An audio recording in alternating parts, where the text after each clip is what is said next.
Does time exist if no one is looking at it? Is time and space absolute, and can time go backwards? People have been searching for answers to these questions for centuries. This phenomenon cannot be imagined in the mind, and therefore scientists from all over the world are trying to explain it mathematically, which remains an impossible task and causes a lot of disagreement in the scientific community. If you ask a scientist the question, "What is time?" then most likely you will hear in response, "This is what is measured by the clock." Is this an illusion or a physical reality? There is no better proof in the world than one that can be verified by oneself. Scientists say that time, as an absolute value, does not exist. They claim that time is just a numerological order of physical changes. Einstein was the first to make this statement. Einstein said, "Time has no independent existence other than the order of events by which we measure it."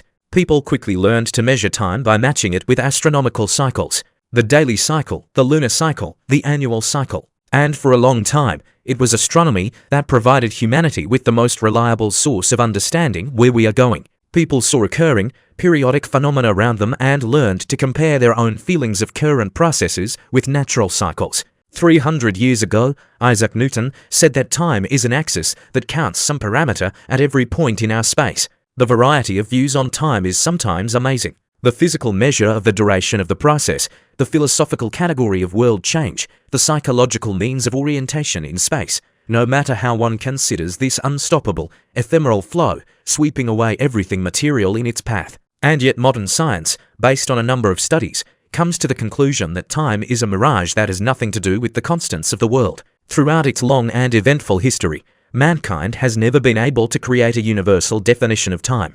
Different fields of activity look at time from different planes of knowledge and, as a result, define it in different ways. At the same time, even in strictly scientific circles, the development of time concepts continues. Thus, Isaac Newton spoke of time as a uniform flow, otherwise called duration. The criterion of general uniformity was refuted by Albert Einstein when he derived the theory of relativity. The interest of science and scientists in various fields, and indeed of thinking people in relation to time, is really growing. For example, the British theoretical physicist Paul Davies speaks of time as an illusory flow, which we feel as a separation of what was, what is, and what will be. This is one of the modern definitions of time. It is the perception of it as an illusion. Time is one of the key concepts of classical physics. From the point of view of this science, time is one of the dimensions of the world, as you can assign things to the categories of length, width, volume, and others, so you can assign it the category of time. Of course, measuring time as a characteristic requires a certain perspective. Physical time is continuous, periodic, and unidirectional. Interestingly, modern physics does not consider travel to the future impossible. Moreover, science provides several theoretical ways of such a journey: physical, biological, and quantum. The physical way is for the body to develop a speed close to the speed of light. If such a speed can still be achieved, then the body that has developed it will begin to outpace reality for some time in direct proportion to the speed achieved relative to the speed of light. The biological method is to stop metabolism, that is, the life of the body with the further restoration of its functions. In simpler terms, the body will be temporarily frozen, its development will be stopped, thereby stopping the reverse process.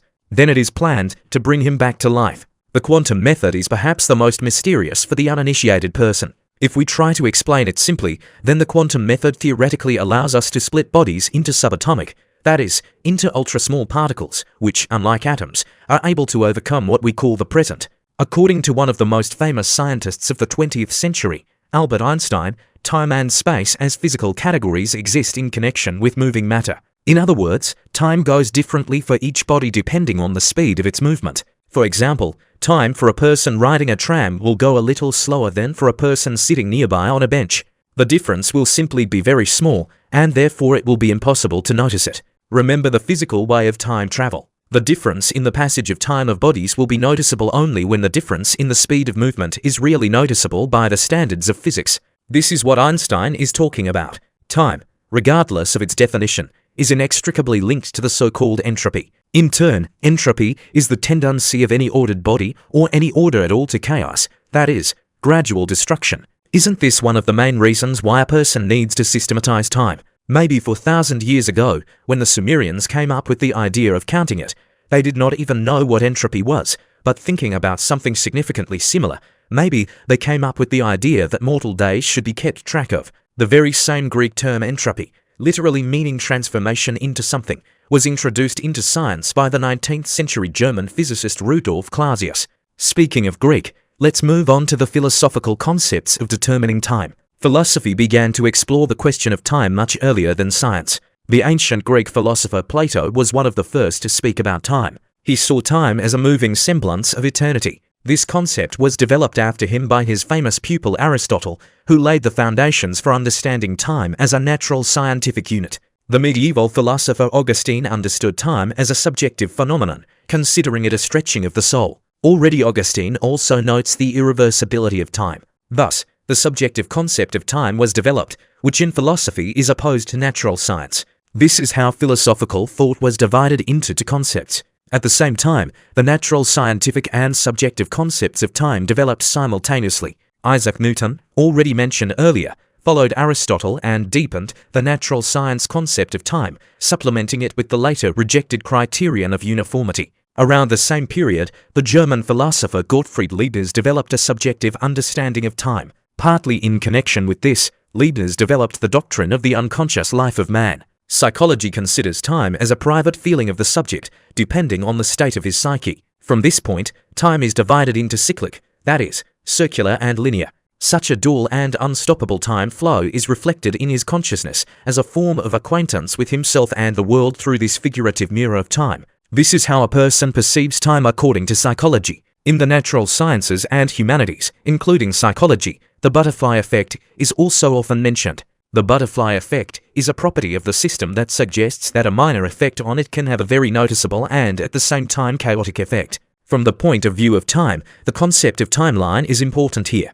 According to this concept, events that have had even a minor impact on the present can seriously change the future. The butterfly effect has a psychological implication because awareness of the change in time occurs through the subject. Subjective reflections on the topic of time is one of the favorite activities of science fiction authors, whether they are writers, directors, or other representatives of creative professions. It is understandable. The genre allows for the existence of a time machine, which in itself creates the ground for a variety of different plots. A famous example of playing with time is the time paradox on which the universe is based, the Terminator. Being is the pure present, the ancient Greek philosopher Parmenides said. And indeed, if we start talking about time as a phenomenon that is constantly moving from the past to the future, it turns out that time is moving away from the past as continuously as it strives for the future. That is, time is just as never directly in the past as it is never directly in the future, but only in the present. Even the way we remember our past is only a concept that can change over the course of our lives depending on circumstances. At least this is what both philosophers and psychologists say. There are four unresolved questions about time that humanity has yet to answer. Why does time flow at all? Does time have its own quantum, i.e., subatomic particles? Why is time one-dimensional, that is, tied to the movement of space? Why does time always flow in one direction? Of course, you can object to all of the above that you can measure time by alternating day and night. But please tell me, what does the change of day and night have to do with time? This is a physiological process, a consequence of the rotation of the Earth around the Sun. Stop the traffic and everything will stop. In fact, this alternation of processes fits into the above scientific explanation. Peering into space, we experience the same sensations as blindfolded. The sense of time simply disappears. Everything exists here and now. As such, there is no yesterday and there is no tomorrow. Clocks, calendars, and other time-measuring tools and devices were invented only for the convenience of human existence. And in the future, time will be attributed to metric systems. As Tsiolkovsky said, time may exist, but we don't know where to look for it.